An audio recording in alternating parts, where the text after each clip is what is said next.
Well, well, well. Frankie from Flatbush with an exclusive report on the Jets. Yes, some of you may remember that when this terrible, awful, no good season ended last year at the end of 2024, we got rid of everybody. We got rid of the coaches and the GM and all of these people. And I said, what about all the rest of them? What about the scouting staff? What about the nutrition, the strength and conditioning and all of this? And why don't we have, for example, some coaches who are responsible for developing players and quarterbacks, and that's their whole job, and so forth and so on. Well, in this exclusive Frankie from Flatbush report, I don't think anybody else is reporting on this. You tell me in the comment section down below if you've heard any other YouTubers or anyone else in the media talking about this. I don't think so, but maybe I missed it. Let me know in the comment section down below. But it turns out that Woody Johnson did something right. It seems like. I mean, we'll have to see what happens, but he did something interesting. What are you talking about, Frankie? All right, well, let's check it out. Let's go over here. Let's see if this technology can work. Always dicey. No, that's not working at all. Jesus fucking Christ. Love of God. There we go. Okay. Back on track. What are we looking at? Well, we're looking at the Jets team, front office team, and guess what they now have? They went and started a department of player development. Look at this. We got Justice Jones over here. We got Bryce Bevell over here. We now have two gentlemen whose job it is to develop players. That's their job. And I said, that's something the Jets should do in the front office. And well, lo and behold, they went and did it. And so who are these people anyway? Justice Jones, Bryce Bevell. All right, let's take a look. Here's old Justice. Nice looking fellow with a big smile. So before he came to us, he was at Iowa State. Does that sound familiar? Brees Hall, Willie McDonald, Spinny McWeeny. Alan Lazard also went to Iowa State, but this is where he was. He was at Iowa State, but before that, he was with the Tampa Bay Buccaneers. And he assisted in the development of student athletes in areas of character and personal development and preparing them for life. Is that nice and good? Yeah, I think so.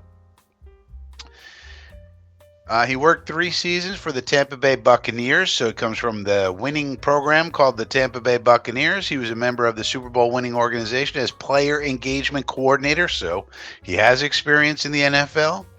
While with the Bucs, Jones had many administrative duties, including leading in-season and off-season rookie academy development meetings, and so forth and so on. So basically, this guy is going to be in charge of helping our young men acclimate to life in the NFL. All right. And it just so happens he gave an interview where he talked about what player development like this is all about. So let's take a listen to that. But ultimately, I think if I'm being serious here, I think it's a person who, or player development is a role that helps mentor young men. If we're talking about football specifically, young men turning into whole men, right? And so I think, the whole man I got from Duke Preston, but the whole man to me is someone who accepts responsibility for what he does, right, wrong, or indifferent, rejects passivity in his life, not letting life take advantage of him, loving and leading courageously, whether that be a family member, your teammate, your wife, if you are blessed enough to have one, and your children, if you're blessed enough to have those, loving, leading those people courageously, and then investing in things that last. And I think the last piece of that, the investing in things that last, is so important to me, because in this new age of, now we're in 2024, but this new age of instant satisfaction, instant gratification, everyone's looking for those quick fixes, quick hits, and that doesn't make life worth living. The things that you invest in that last make life worth living. All right, well, that's nice about Justice. What about this Bryce Bevell fella? Here's Bryce Bevell, a nice smile. Okay, Director of Football Operations. This is Howard University where he was. Director of Football Operations, and before that, University of Maryland. And I think this idea for this probably came from old Mike Locksley. Remember, I was the one telling you Locksley was an interesting character for us to have interviewed. And people were like, who the hell is that? That's pretty weird. And nobody talked about it. But I talked about it because I said Locksley has a lot of connections. And here's one. University of Maryland. That's where Locksley is. Now, Bevell played at Syracuse University, so played in college, as did Justice Jones, who also played in college. He received a Bachelor of Science. He also played professionally in the Canadian Football League, and so forth and so on. He's also a talent scout, it says here. And so let's take a listen to... there's not a lot out there with Bryce Bevell in terms of interviews and things like that, but we do have him showing off his personality a little bit. Let's take a listen to that. Secondly, I got real nervous when I saw Coach Messer because before Wendy became the great trainer of McNamara, of Demanda, Mr. Messier was the trainer. And if everyone knows, Mr. Messier taped without pre-wrap. So he take you right to the skin. When I got to Syracuse, sat down and shaved my legs. I sat down and put my feet up, and they put some kind of wrap around my foot. I was like, what is that? They said it's pre-wrap. We don't tape directly to the skin. Thank you.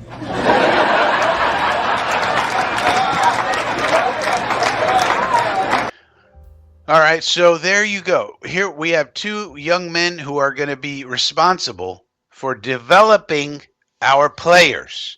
Now, this isn't as good as having a coach, for example, who's responsible for developing the quarterbacks, and that's all he does. Not the quarterback coach, like the quarterback development coach. That would be something interesting you could have on a staff. But this is a step in the right direction. I do have to say, we have to give Woody Johnson and the team credit when they do something good. It can't just be Woody's evil and Woody's terrible and Woody, is the devil incarnate. Otherwise, what are we Jet fans for? Because Woody's not selling the team. He's going to be here. So I think he's done a good thing here. And I don't think anybody's talking about this. So let's celebrate the fact that we hired two young men, Justice Jones and Bryce Bevell. They both have experience playing college level football, and in the case of Bryce Bevell, professional in the Canadian League, and they've worked with major college programs, and Justice Jones also worked with the Tampa Bay Buccaneers, and now they're here, and it's all about player development. So let's hope this can lead to something good. Well, something positive. Why not? Let me know what you think about all this in the comment section below. Please subscribe if you're new. Give the video a thumbs up. Feel free to join the inner circle. We get exclusive items. And if you're already subscribed, why not tell people about the old Frankie channel? We're trying to get some more subscribers. We need them desperately. So if you're already subscribed, tell folks about old Frankie, or link to these videos on your social media. Link away and let people know Frankie exists. Maybe they want to watch a video or something. Who knows? Till next time, see you later. End of broadcast. Frankie out. Non-pertinent. How do you log that non-pertinent? No drug talk? They use codes to hide their patron phone numbers. And when someone does use a phone, they don't use names. And if someone does use a name, he's reminded not to. All of that is valuable evidence. Of what? Conspiracy. Conspiracy? We're building something here, Detective. We're building it from scratch. All the pieces matter.